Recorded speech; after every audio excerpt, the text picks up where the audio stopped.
और उस तरफ से कोई रिस्पांस नहीं आ रहा था। खान साहब बात करना चाहते हो, वहां से कोई रिस्पांस नहीं दे रहा। रिस्पांस आता तो कौम के सामने होता। ये तो देखिए सियासी तौर पर अपनी कमजोरी बता रहे हैं कि हम जो है बार बार मिलिट्री क़यादत से अप्रोच करते हैं, उनसे बात करने की कोशिश करते हैं, वो हमें घास नहीं डालते। शहजाद, ये नहीं, आप अपनी तरफ से ये अल्फाज जो इस्तेमाल कर रहे हैं, घास डालने वाली बात नहीं है। ये मुल्क मेरा है, फौज मेरी है। हम पाकिस्तान के बेहतर मुस्तकबिल के लिए आर्मी चीफ से बात कर रहे हैं। क्यों कर रहे हैं?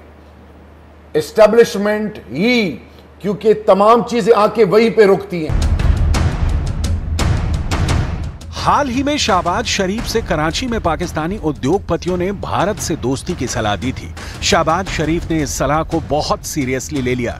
शहबाज शरीफ सेना से इस ओर आगे बढ़ने की इजाजत भी मांगने की हसरत जता रहे थे। उधर पाकिस्तानी आर्मी भारत से दोस्ती तो चाहती है, मगर उसका श्रेय किसी को देने को तैयार नहीं है।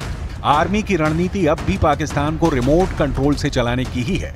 मतलब कि पाकिस्तानी जनरल जैसा चाहेंगे वैसा ही हुकूमत को करना होगा। उधर भारत से दोस्ती की बात सामने आते ही कट्टर मौलाना जमात बौखला उठी है, जिसके बाद मौलाना फजलुर रहमान ने मोर्चा खोल दिया। आर्मी और इमरान की डील आगे बढ़ानी शुरू कर दी। शहबाज शरीफ की हुकूमत में मौलाना डीजल को ज्यादा भाव नहीं मिल रहा है। पाकिस्तान में आए चुनावी नतीजे के बाद से ही मौलाना फजलुर रहमान फड़फड़ा रहे थे। वजह ये आंकड़े बने। पाकिस्तान के आम चुनाव में 265 सीटों के नतीजे आए, जिनमें इमरान खान की पार्टी समर्थित निर्दलीय उम्मीदवारों को 92 सीट मिली, जबकि नवाज शरीफ की PMLN को 75 सीटें और बिलावल भुट्टो की PPP को 54 सीटें मिली। इसके अलावा छोटी पार्टियों को 19 सीट मिली। खंडित जनादेश के बाद शरीफ और बिलावल ने कई और दलों से गठबंधन कर हुकूमत बना ली, मगर इस हुकूमत के राज में कोहराम मचा हुआ है। गठबंधन में सिर्फ फुटबॉल चल रही है। दावा किया जा रहा है कि इसी कला को इमरान की बेगम बुशरा ने अपना हथियार बनाया। PTI के तमाम लीडर ने मौलाना फजलुर रहमान के कंधे पर बंदूक रखकर शहबाज हुकूमत को धुआं करने का प्लान बनाया है, क्योंकि पाकिस्तान में भुखमरी और आतंकवाद ने कहर बरपा रखा है। महंगाई की मार झेल रही आवाम शरीफ सरकार को उखाड़ फेंकने के मूड में है। साथ ही बढ़ती आतंकी वारदातों ने सेना के हाथ पांव फुला रखे हैं। पाकिस्तान पूरी तरह डिस्टर्ब हो चुका है। अघोषित तौर पर पाकिस्तान का आका चीन है। बीजिंग से मिल रहे खैरात पर पल रहे पाकिस्तानी सेना के जनरल अपने आका को कभी भी नाराज नहीं कर सकते। इसलिए शहबाज शरीफ का पत्ता साफ होना तय है। ऐसे में विकल्प के तौर पर सिर्फ एक ही नाम बचता है, वो है इमरान खान। लॉटरी उन्हीं के नाम की निकली है, लेकिन लॉटरी को वो कितने दिन तक कैश कर पाएंगे इसका कोई ठिकाना नहीं। पहले भी कठपुतली सुल्तान बनकर इमरान खान को सिर्फ घाटा लगा। तमाम तोहमत के साथ जेल की रोटी भी खानी पड़ी। देखना यह है कि इमरान दोबारा गलती दोहराते हैं या नहीं।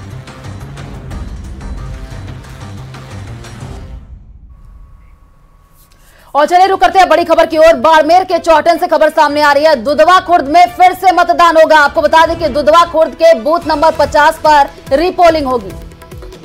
सबसे बड़ी खबर इस वक्त की बाड़मेर के इलाके से सबसे बड़ी जानकारी आ रही है। दुधवा खुर्द के बूथ संख्या 50 पर रीपोलिंग होगी, पुनर्मतदान होगा। बूथ संख्या 50 पर 8 मई को फिर से वोट डाले जाएंगे।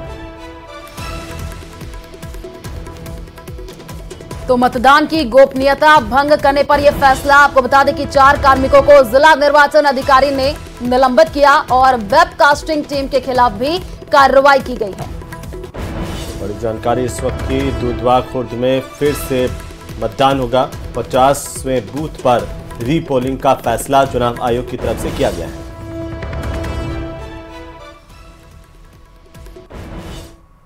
तो वहीं रविवार को पूरे देश में नीट की परीक्षा आयोजित की गई थी, लेकिन राजस्थान के कुछ इलाकों में नीट के गलत पेपर बांटने के आरोप लगे हैं। और आरोप है कि सवाई माधोपुर में अंग्रेजी मीडियम के छात्रों को हिंदी और हिंदी मीडियम के छात्रों को अंग्रेजी के पेपर बांट दिए गए।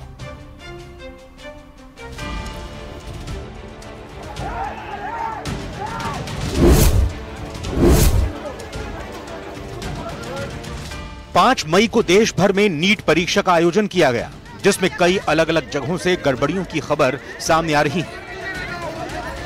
कहीं छात्रों में गलत पेपर बांट दिए गए तो कहीं फर्जी परीक्षार्थी पकड़े गए हैं। इन सब के बीच पेपर लीक की आशंकाएं भी सामने आ रही हैं। लेकिन सबसे पहले बात करते हैं सवाई माधोपुर की, जहां के आदर्श विद्या मंदिर परीक्षा केंद्र पर अंग्रेजी मीडियम के छात्रों को हिंदी मीडियम का पेपर और हिंदी मीडियम के छात्रों को अंग्रेजी मीडियम का पेपर थमा दिया गया। पेपर को देखकर विद्यार्थी हक्के बक्के रह गए। छात्रों का आरोप है कि शिकायत करने पर परीक्षा केंद्र पर मौजूद कार्मिकों ने उनके साथ बदसलूकी की।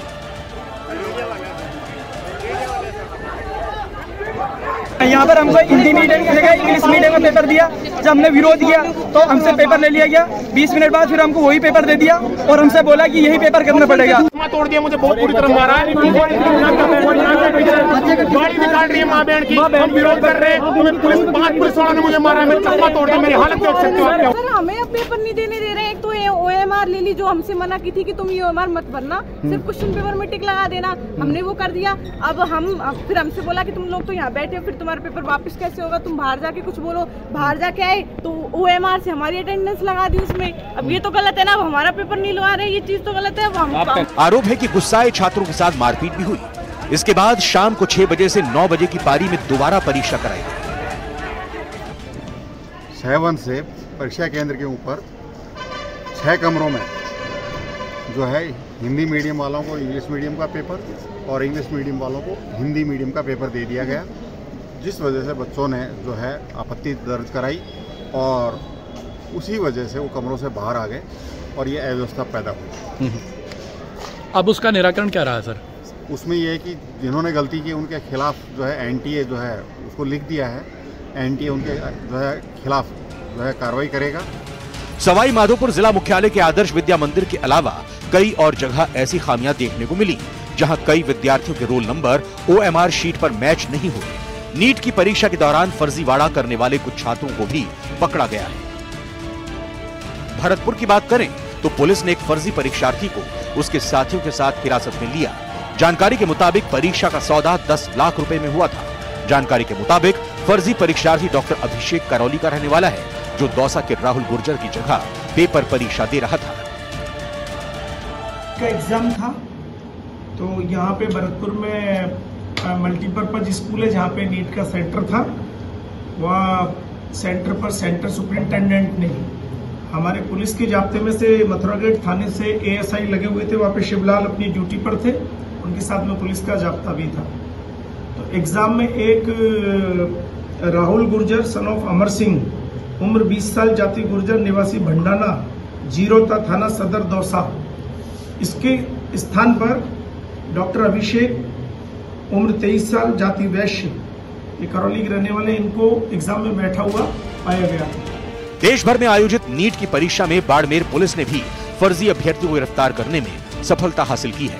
परीक्षा के दौरान बालिका विद्यालय परीक्षा केंद्र से भागीरथ राम बिश्नोई नाम का फर्जी अभ्यर्थी गिरफ्तार किया गया। भागीरथ राम अपने छोटे भाई गोपाल राम की जगह परीक्षा देने पहुंचा था। आज की माध्यमिक गर्ल्स स्कूल में एक प्रिंसिपल द्वारा यह अवगत कराया गया कि एक डमी कैंडिडेट बैठा है, जिसमें उनका तस्दीक किया गया तो वो भागीरथ राम बिश्नोई, निवासी मेगावा, जिला सांसौर, और वो अपने भाई गोपाल राम की जगह बैठा था। फिर तस्दीक किया गया तो ये सही पाया गया कि ये डमी कैंडिडेट बैठा है, तो उक्त दोनों को दस्तयाब कर थाने लाया और इनके खिलाफ मुकदमा दर्ज कर उनको अग्रिम कार्रवाई की जा रही है। नेशनल टेस्टिंग एजेंसी यानी NTA ने गलत पेपर बांटने वाली बात स्वीकार की है। हालांकि NTA ने पेपर लीक होने वाले आरोप को खारिज कर दिया, लेकिन जिस तरीके से अलग अलग सेंटर से कई मुन्ना भाई गिरफ्तार हुए हैं वो शक पैदा करते हैं। Bureau report, news 18 Rajasthan. और चलिए रुक करते अगली खबर की ओर। कांग्रेस से इस्तीफा देने के बाद राधिका खेड़ा ने जो खुलासे किए हैं वो काफी चौंकाने वाले और हैरत में डालने वाले हैं।